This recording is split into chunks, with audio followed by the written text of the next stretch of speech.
பாருங்கள் நண்பர்களே, இன்றைக்கி என்னோடய சித்தம் பார்த்திங்கன்னா தோட்டத்துக்குடியாந்தான். தோட்டத்துக்கு வந்துட்டு இன்றைக்கி வந்து அமைதியாக வந்து படுத்துட்டான்னு வச்சுக்கோங்களேன். இன்றைக்கி வந்து ரொம்பவுமே சமத்தாக வந்து படுத்துக்கிட்டான். அதே போல் பார்த்திங்கன்னா இன்றைக்கி என்னோடய பிளாக்கையும் வந்திருக்குது. என்னோடய ஃப்ரெண்டு பிளாக்கையும் பார்த்திங்கன்னா இங்கே தான் இருக்கிறான். பாருங்க, ரொம்ப சமத்தானவன். நீங்கள் ஹேண்ட் ஷேக்லாம் கேட்டால் கூட ஹேண்ட் ஷேக் கொடுப்பான். எப்போவுமே நம்ம நாட்டு நாய்களை பாதுகாக்க வேணுங்க.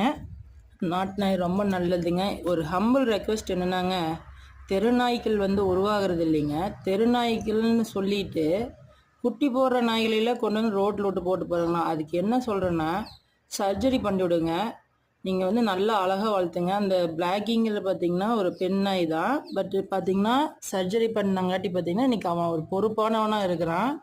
இன்றைக்கி ரொம்பவுமே கேராக இருப்பான்னு வச்சுக்கோங்களேன். வீட்டு விட்டு எங்கேயுமே போக மாட்டான், இங்கே தான் இருப்பான். தயவு செய்து குட்டிக்களை தெருக்கில் விடாதீங்க. அது பாவங்க. உணவு இல்லாமல் ரோட்டில் பாருங்கள், அது கடிக்க காரணமே உணவு இல்லாமல் போகிற ஒரு இதில் தான், அந்த ஆதங்கத்தில் தான் கடிக்குதுங்க. தயவு செஞ்சு ரோட்டில் குட்டியெல்லாம் போடாதீங்க. அது யோசிச்சு பாருங்க. இப்போ நீங்கள் பிறந்த குழந்தைய கொண்டு போய் அனாதையே விடுற சமங்க. இந்த மாதிரி நாய்களை நீங்கள் தயவு செஞ்சு வெளியே அப்படி இருக்கிறவங்க நாய்களை வளர்த்தாதீங்க. நல்லா வளர்த்துங்க. உங்களால் நிச்சயமாக முடியும். ஒரு டாக்டர்கிட்ட கூட்டிகிட்டு போனீங்கன்னாவே, கால்நடை மருத்துவர்கிட்ட கூட்டிகிட்டு போனீங்கன்னாவே நிச்சயமாக அதுக்கு வைத்தியம் பார்க்க முடியுங்க. நீங்கள் கண்டிப்பாக மனசு வச்சா எல்லாமே நல்லதே நடக்குங்க. ஆனால் முக்கியமாக ஒன்று சொல்கிறேங்க, நாட்டு நாய்களை எடுத்து பராமரித்து வளருங்க. வெளிநாட்டு நாய்களோட மோகத்தில் போகாதீங்க. நம்ம நாட்டோட நாய் தான் நம்மளுக்கு என்றைக்குமே நல்லதுங்க. இதுக்கெல்லாம் பார்த்திங்கன்னா எந்த நோய் நொடிகளும் வராதுங்க. இதுக்கு என்ன சின்னதில் அந்த பார்வோன்னு வரலைன்னா வச்சுக்கோங்க, இது ரொம்ப சமத்தையும் இன்னமே நல்லா இருந்திருப்பான். அதுக்கு காரணம் பார்த்திங்கன்னா,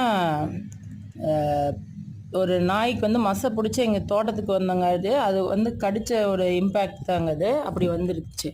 ஆனால் நான் என்ன சொல்கிறேன்னா, நாட்டு நாய்களை தான் வளர்க்கணுங்க. அது நம்மளுக்கு ரொம்ப நன்மைங்க. காலபைரவருக்கு ஏற்ற ஒரு வாகனம். நீங்கள் அதை எடுத்து வளர்த்துனீங்கன்னாவே சிவனோட ஆசையும் காலபைரவோட ஆசையும் உங்களுக்கு இருக்கும். எந்த துஷ்கிரமமும் உங்களை அண்டாதுங்க. நிச்சயமாக நீங்கள் யோசிச்சு பாருங்கள். நாட்டு நாய்களை எடுத்து பராமரிக்கிறது தான் ரொம்ப ரொம்ப அவசியமானதுங்க. நீங்கள் நாட்டு நாய்களை தெருவில் விடாதீங்க. தெரு நாயின்னு தயவு செஞ்சு சொல்லுங்கள். அதுதான் நம்ம நாட்டு நாய், தேசிய இனம், தேசிய நாயின்னு கூட சொல்லலாங்க.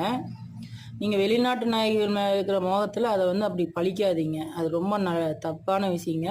நாட்டு நாய்களுக்கு எப்பவுமே முக்கியத்துவம் கொடுங்க. அதுதான் நம்மளுக்கு பலன் கொடுக்குங்க. அதுதான் இறைவனோட ஒன்றுங்க, இறைவனோட சேவையோட ஒன்றுங்க. நாட்டு நாய் மேலே பற்று வைங்க. நாட்டு நாயை எடுத்து வளர்க்குங்க. நாட்டு நாயை காப்பாற்றுவோம்.